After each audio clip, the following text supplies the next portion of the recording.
Let's talk about the Wild Wild West. This was an interesting one for Brandon. I have three teams finishing with 10 or more wins. Okay. You see, I assumed when you told me that the Jets were the only team coming out of the AFC East, I assumed that a team out of the West, you were going to take a few of them. Yeah. And only two teams are making the playoffs. I have three teams finishing with 10 or more wins. Only two of them are making the playoffs. Now, to my surprise as well, I didn't think I was going to have the Broncos finishing as well as I had them finishing. I want to start off by saying this. The Kansas City Chiefs are the team to beat in the NFL. They are the team to beat. But I have them tying with the Denver Broncos at 12-5, and the Broncos finishing ahead of them and winning the AFC West, being the number 2 seed, and the Chiefs falling to number 7. Both same record, tied for number 1, but how it happened, how it's, everything, the chips fell. The Broncos are the number 2 seed in the AFC West. Wow. I think Sean Payton makes that much of a difference. A Hall of Fame head coach.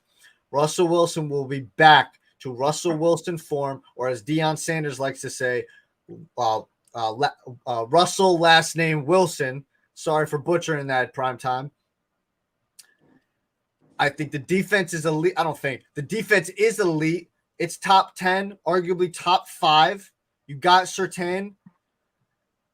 You got an offensive line. I know the kid from the tackle from San Francisco that's damn good is going to be out a couple weeks, but he'll be back and he'll be a stud again. They're going to get back to the basics, like Sean Payton said, a lot of running the football. Jamal Williams, or it's Jamal Williams, right? Javonte Williams, excuse me. Jamal Williams is the running back that I think is on the Saints now. Touchdown machine last year from the Detroit Lions. A lot of rollouts. Jerry Jeudy, I expect to have a big season. Sucks that Tim Patrick continues to get injured. I feel so bad for that guy. And then Cortland Sutton as well. And then the tight end that came on big last year, forgetting his name, Dulich or something like that. I think Sean Payton makes that difference. And Justin, I will say this right now. I say all that, but now I'm going to say this. I could easily, if I am incorrect and the Broncos don't take this step and Russell Wilson doesn't look like the Russell Wilson of old, I think it might be time to say that Russ has truly fallen off a cliff. I have faith in him. I still have him in my spoiler for next week's episode, ranking our top 10 quarterbacks of the season. I have Russell Wilson in that top 10 because I believe that one bad season shouldn't be that black mark on your resume. I think a bounce back season, but if I'm incorrect, we're going to have that conversation. Okay. That might be one of the craziest predictions I've heard in a long time. Of all the teams to dethrone the Chiefs, the Broncos, I can't see it. I can't. Now, if you told me that last season, Russ coming into the West, my assumption would have been, oh, maybe so, maybe so. But I don't know. I feel like Russ was such a different version of himself. It was so bad that we were trying to see if he would have more interceptions than he has bathrooms in his own house. It was absolutely ridiculous how bad of a season the Denver Broncos had last year. And we touched on it last week where we spoke about Nathaniel Hackett. I feel like karma's a bitch. I had the Denver Broncos not making the playoffs this year. In fact, I think the Chiefs are the only team in the AFC West that make the playoffs. Now, I was super high on the Chargers for a long time, but as I was going through the schedules, I really see the Jets, the Bills, the Dolphins as premier teams in the AFC, along with the Chiefs, and we'll touch on the other divisions afterwards. But I feel like the inconsistencies of Brandon Staley and with the Chargers doesn't sit well with me. Denver Broncos, Sean Payton, I feel like he's letting his past get to his head, that he's too good, too cool for school, talking crap about another regime, and watch what happens when you're proven wrong and you go 9-8 and you miss the playoffs. Let's see how great you look. And then I have the Raiders finishing 9-8. So all three teams below the Kansas City Chiefs, I have finishing 9-8. And what do you have the Chiefs finishing? 12-5, 12-5. third in the AFC. Interesting. Okay. Like I said, I have the Broncos 12-5, the Chiefs 12-5. Broncos winning the AFC West. I have the Chargers at 10-7.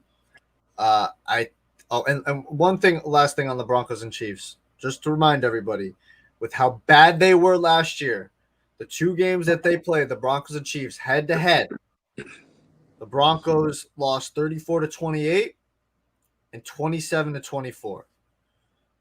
And if I'm not mistaken, yeah, The thing is, you can go through the schedule and you'll see the games. they had Chargers, it. Chiefs, all I'm neck just and neck. yeah, Raiders, Chiefs, neck and neck.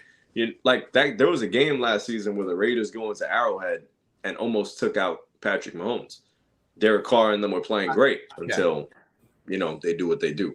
Yeah, I just wanted to get that out there. But in terms of the Chargers, I mean, such a disappointing season last year. They have the talent, Justin. I think they're going to be competitive. I think that offense, Justin, I think it's going to be an explosive one. I think it could be arguably top 10, maybe even entering the top 5. I think Kellen Moore is going to make Justin Herbert a very, very happy man, and he's going to make him a lot of money as well. I expect a better season from Justin Herbert this year than it was last year in terms of numbers, but it's going to be another disappointment. And you see, this 9-8 result that I have is a result of a bad coach coaching a great roster. Yeah. So I'll make another bold prediction right now. Next year, after this season is over, Brandon Staley's out. Kellen Moore's going to get his head coaching job at the Chargers. And I was going to get to that, even though I have them finishing 10-7. I said this last year after the embarrassment and debacle when they lost to the Jacksonville Jaguars and gave up that massive lead in the playoffs. Brandon Staley needs to go. Yep. It's time. You hate calling for people's jobs, but you're holding back the team. We can see the talent on the team, and you're the guy that's holding it back. Now you say Kellen Moore's going to move up to as head coach. I'm not a fan of that move though either. I think you need to go get a proven head coach to coach this team. I've always been calling for Harbaugh to come back, Jim. I think he'd be perfect. But I'm not a big fan of Kellen Moore as a head coach simply because I've never seen him as a head coach, and I think he's a phenomenal offensive coordinator. As for the Raiders, just to wrap this up real quickly, this team tried to contend last year, Justin. They failed. They should have rebuilt instead. I've been finishing 4-13, 14th in the AFC. Another McDaniel shit show. Josh McDaniel's second act is going to fail. It is what it is. They chose the wrong path in terms of trying to contend instead of rebuilding, and that is their downfall. That was it right there.